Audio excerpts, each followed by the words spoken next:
shirt on, Chico. Hello and welcome back to another episode of The Crew on Box Gaming. My name is Justin, and today we'll be participating in some more races around the southern region of the country in an effort to claim the territory for the 510s or something like that. I don't really know what's going on with the story mode here, but clearly we are going to be racing in a swamp. I assume this is Florida based on the scenery. It's another 5-car race, which we've been seeing a lot of recently, actually, which is a strange number if you ask me. I tend to go for even numbers in my races, and, ooh, wow. We went to the inside of that pole through that left-hand corner, and then I thought that was like a destructible object, but I think it was actually a log, and we're driving through water, which is interesting. It's obviously very shallow water, but, you know, just another thing in The Crew that you really can't get from your average sim racing game. Is those kind of different... Oh, gosh, getting very, very close to that telephone pole. We went to the left side of it, to the inside of the corner, and holy cow, that was extremely close there. But yeah, I really like the different environments and stuff. I mean, you barely notice that you're even driving in water, to be totally honest, so it's not like there's a big difference in the feel of the car. Big, tight, long right-hand corner coming up here. A little bit of a slide through there, but nothing too major. Pretty far ahead of the rest of the cars, as this is a 31 checkpoint race, actually. We're only through 10 of these checkpoints now, so we're only about a third of the way through this race, or thereabouts. Another very long right-hand corner, and looks like we got a bit of a straight area, so I used all of my NOS there. Oh, and getting very out of shape now, and off the circuit, getting back on the circuit, making our way through the checkpoint. Driving through some more water here in this very swampy area. Got a bridge coming up. Got to make sure to nail that as well as I possibly can as we actually get full traction there for a minute before going right back onto the dirt. Another very big slide through that corner and missing my apex pretty heavily as well. I'm just driving off the circuit at that point. Just driving through the grass, but it doesn't seem to be affecting the car too much. I don't think there's a huge speed difference between driving on the dirt road and driving in the grass, although I do think there is a speed difference. More than halfway through the race now, 19 checkpoints into it, and going into a dockyard. Ooh, driving underneath the ship again. Some more stuff that you don't see in the average racing game. Oh, very, very tight left-hander. I've gone very, very, very deep into that, but I've managed to keep it out of any sort of obstacles or anything like that. Another very tight corner coming up here as we go over the bridge, but I was a bit more prepared for that one versus the one previous, using a bit of NOS, but then quickly into a tight left-hand corner, third gear through there, and again, some small snaps of oversteer, but nothing that can't be managed. In fourth gear, using my NOS now, just spinning up the wheels. You can see as the RPMs were pegged at redline. 3.8 seconds to the car behind, coming towards the end of this race now. Another very tight corner there, making my way through there as I have a big corner cut to try and shave as much time as I can. And another big corner cut through there, but it was banked, actually. It was kind of like a banked corner, so I wanted to go down in there and use that banking to my advantage. Another very tight left-hand corner there as we exit out of it in third gear, using some NOS now, using some more corner cutting techniques. A big corner cut through there. Holy cow, that was a hell of a corner cut. In fact, I think Xmatty G would be proud of that one as we make our way down towards the finish to finish this race. And we are going to win pretty comfortably, especially with those corner cuts at the end of the race. I mean, the next opponent, not even on the mini-map, couldn't even see them. So big gap to the cars behind. Easy win in our pocket there. Another tuner on board.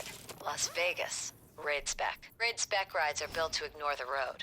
High ride height, high traction, and shocks that could absorb an earthquake. With raid cars, you don't need a road to get from A to B.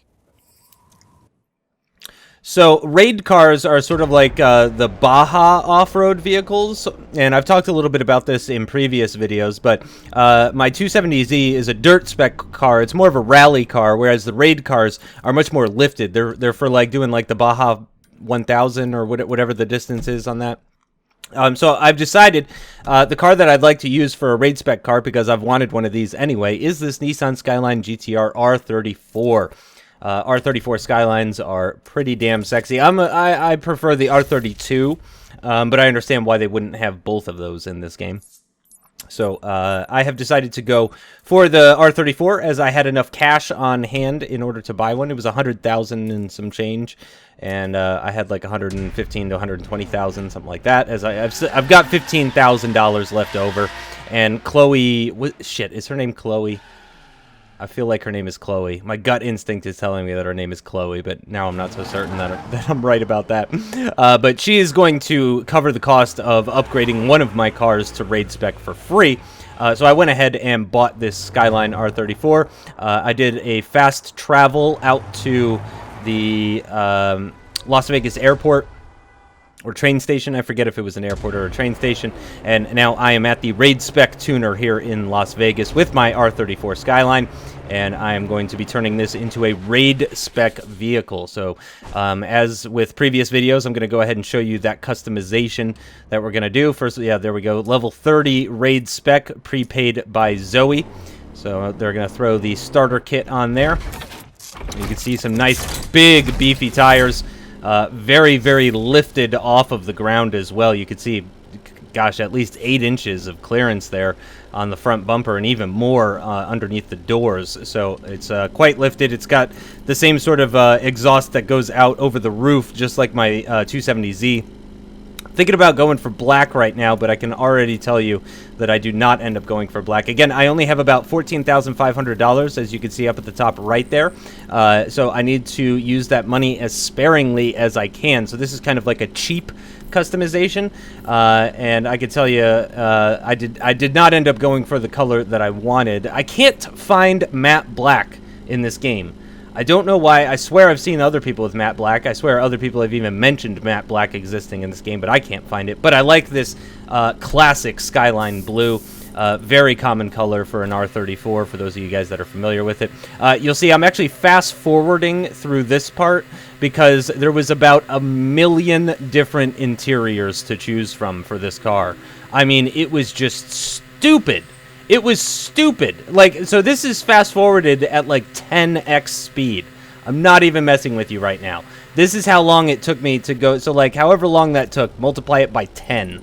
It was just a stupid amount. And as with all cars, the number of rims is just completely ridiculous as well. So I think I'm thinking about going for a black rim, as I typically do, as regular watchers of this series will be very familiar with.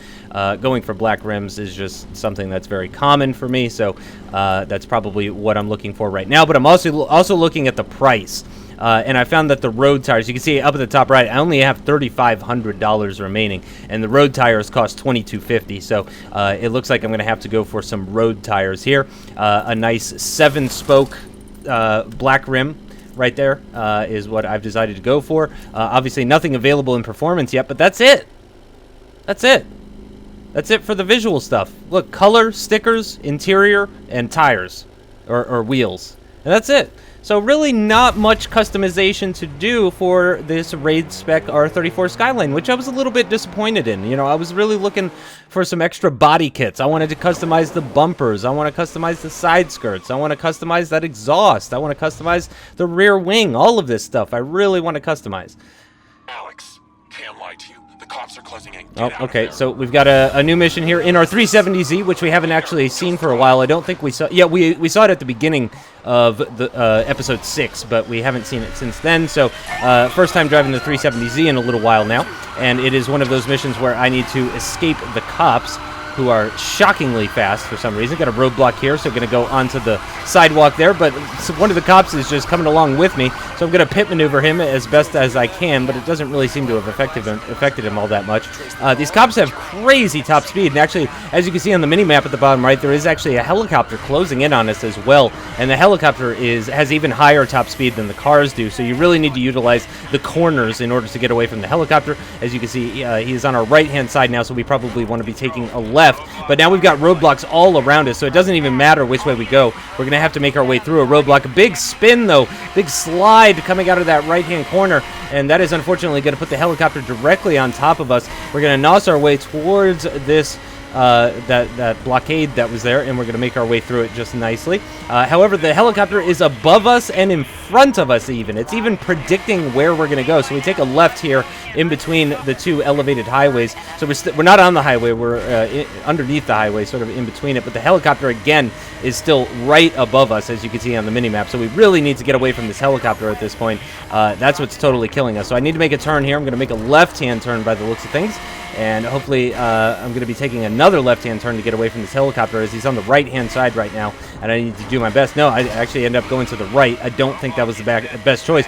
3 roadblocks ahead of us. I can't go straight, left, or right without running into a roadblock, so I've decided to go straight, as the helicopter is pretty far behind us, and I'm trying to pick up as much speed as I can using a bit of NOS now. 140 miles an hour heading down this road, and I believe I need to take a left here. Oh, there's no left there. That's going over a bridge. Slight left here, just about outside the range of the helicopter, but not quite. He's starting to catch up to me now as I go to the left, starting to pull away now, just about.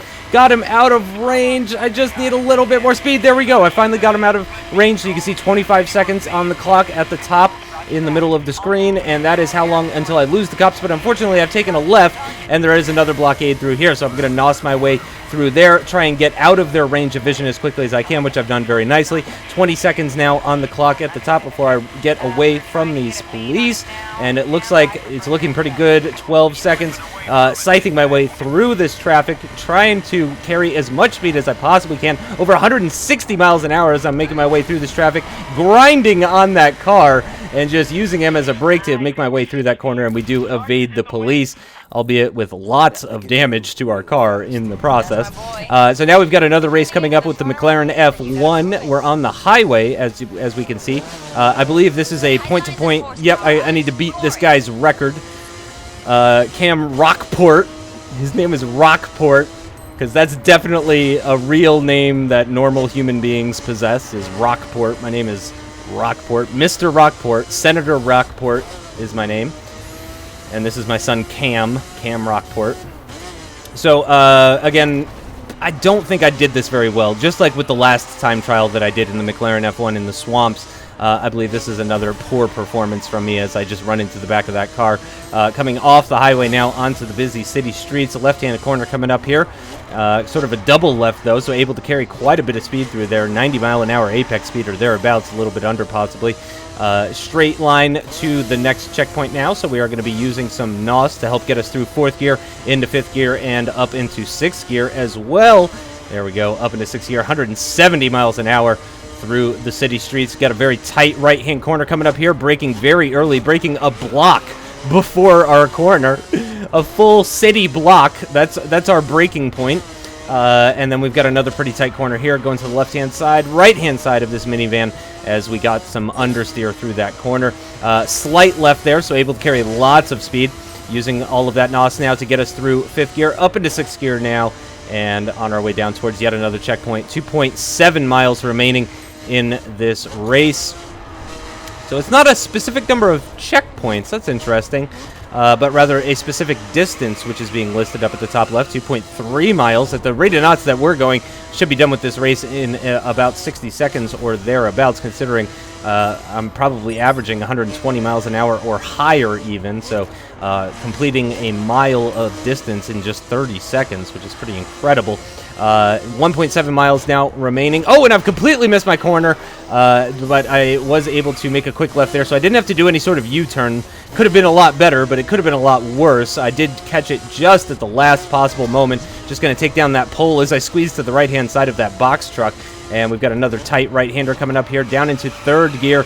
Big oversteer through that corner, lifting off the throttle to let it stabilize the car, and then giving it some gas with some NOS as well to help us accelerate towards yet another 90-degree right-hand corner through another checkpoint. Less than a mile remaining in this race in our McLaren F1. Another slight left through there, carrying as much speed as we can, over 100 miles an hour over the jump, and another slight left here. An interesting layout they have for this circuit.